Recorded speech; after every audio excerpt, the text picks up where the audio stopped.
সমস্ত মাধ্যমিক পরীক্ষার্থী বন্ধুদের এমএস স্মার্ট স্টাডি চ্যানেলে স্বাগত। তো বন্ধুরা, আজকে আমি তোমাদের জন্য খুবই একটি গুরুত্বপূর্ণ রিপোর্ট রাইটিং, যেটা 2024 সালে আসার কিন্তু সম্ভাবনা রয়েছে, তো সেটা নিয়ে আলোচনা করব। তো তোমরা দেখতে পাচ্ছ যে write a news paper report on outbreak of fire in your local market, অর্থাৎ তোমাদের যে লোকাল মার্কেট রয়েছে সেখানে কিন্তু ভয়াবহ আগুন লেগে গিয়েছে, সেটা নিয়ে একটি নিউজ পেপার রিপোর্ট রাইটিং লেখো। তো এটা কিন্তু তোমরা অবশ্যই প্র্যাকটিস করে যাবে, এটা কিন্তু পরীক্ষা আসার সম্ভাবনা রয়েছে, ঠিক আছে। তো দেখো, আমি যেভাবে লিখছি সেভাবে তোমরা লিখে প্র্যাকটিস করলে এখান থেকে 9-10 কিন্তু অনায়াসে তুলতে পারবে। তো দেখো, ফায়ার ব্রোক আউট, ফার্স্টে হেডলাইন করবে, দুটো ফোঁটা দিয়ে 5 কিল। তোমরা চাইলে 5-এর জায়গায় 10-15 যা খুশি লিখতে পারো, ঠিক আছে। আমি যেমন লিখেছি সেম টু সেম লিখবে, ঠিক আছে। তারপরে দেখো নিচে বাই এ স্টাফ রিপোর্টার কথাটা লিখবে। লেখার পরে বাম দিকে নিয়ম অনুযায়ী তোমরা জানো যেখান থেকে লিখছো সেই জায়গার নাম বহরমপুর। 3 ফেব্রুয়ারি তোমাদের এলাকার নামটা দিতে পারো, আর 3 ফেব্রুয়ারি তোমাদের যেহেতু পরীক্ষা রয়েছে তো এই ডেটটা তোমরা সেম টু সেম দেবে, কোনো চেঞ্জ করার দরকার নেই।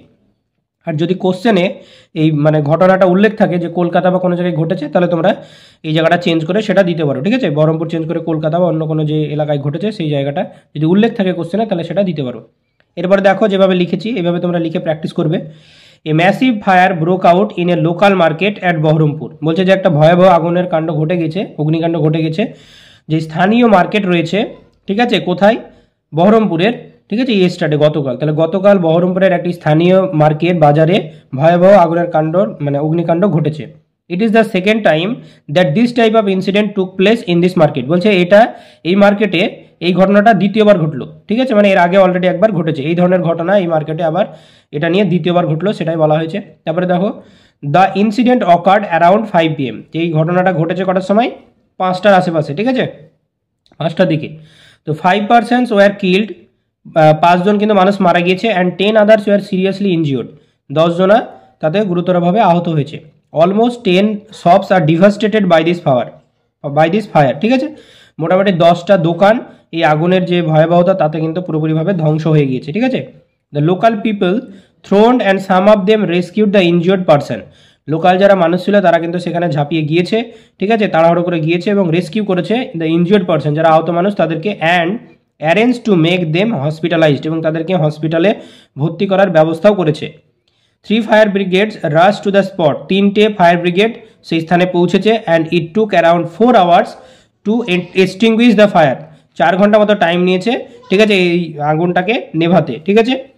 তারপরে দেখো, the police has started the investigation, police কী করছে, ইনভেস্টিগেশনটা স্টার্ট করে দিয়েছে, to find out the cause of this accident, এই যে ঘটনাটা কিভাবে ঘটেছে সেই কারণ খোঁজার জন্য, ঠিক আছে। আচ্ছা, তারপরে দেখো,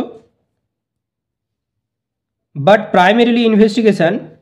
প্রাইমারি ইনভেস্টিগেশন অ্যাজিউমস, কিন্তু প্রাথমিকভাবে অনুমান করা হচ্ছে that the fire was caused by an electrical short circuit, এই যে ঘটনাটা এটা ঘটেছে প্রাথমিকভাবে বলছে যে ইলেকট্রিক্যাল শর্ট সার্কিট, অর্থাৎ তোমরা জানো যে কারেন্টের এতে কোনো ফল্ট থাকলে কিন্তু আগুন লেগে থাকে, তো সেই ঘটনাটা কিন্তু প্রাথমিক তদন্তে উঠে এসেছে, সেটাই বলা হচ্ছে, ঠিক আছে। তো বাকি যে লাইনটা লিখেছে লাস্ট লাইনটা এটা তোমরা দিবে, ঠিক আছে, এটা ওপিনিয়ন হিসেবে, দেখো ওপিনিয়ন ঠিক না, এটা হচ্ছে অ্যাডভাইস টাইপের। দেখো, by taking proper safety measures we can prevent such fire accidents in the future, বলছে যে প্রপার সেফটি মেজার্স যদি নেওয়া হয়, ঠিক আছে, সচেতনতা আগে থেকে অবলম্বন করা হয়, তাহলে এই ধরনের ভয়াবহ আগুনের হাত থেকে আমরা ভবিষ্যতে রক্ষা পাবো। তো দেখো, আমি যেমনভাবে এই ফায়ার আউটব্রেকটা লিখলাম তোমরা সেম টু সেমভাবে কিন্তু লিখে, ঠিক আছে, ভিডিওটি দরকার হলে আরও একবার দেখে তোমরা প্র্যাকটিস করবে, তাহলে কিন্তু পরীক্ষা 100% তোমরা লিখে আসতে পারবে। তো যাই হোক, আজকে এই পর্যন্ত। এই ভিডিওটি যদি তোমাদের ভালো লেগে থাকে তাহলে অবশ্যই তোমরা ভিডিওটিকে লাইক করো এবং বন্ধুদের মধ্যে শেয়ার করে দিও, যাতে তারাও কিছুটা উপকৃত হয়, ঠিক আছে। তো আমি এই ধরনের ভিডিও কিন্তু পরীক্ষার আগে আরও বেশ কিছু পোস্ট করবো, যেখানে তোমাদের লাস্ট মিনিটে কী করণীয়, পরীক্ষার আগে কী করণীয়, সেই সমস্ত জিনিসগুলো আলোচনা করব, ঠিক আছে। তো তোমরা অবশ্যই কিন্তু চ্যানেলটিকে সাবস্ক্রাইব করে রাখবে, ঠিক আছে। শুধু মাধ্যমিক পরীক্ষা না, ইন ফিউচারে তোমাদের কিন্তু অনেক হেল্প হবে, তার জন্য তোমরা অবশ্যই চ্যানেলটিকে সাবস্ক্রাইব করে রাখবে। তো যাই হোক, আজকে এই পর্যন্ত, দেখা হচ্ছে আবার পরের ভিডিওতে।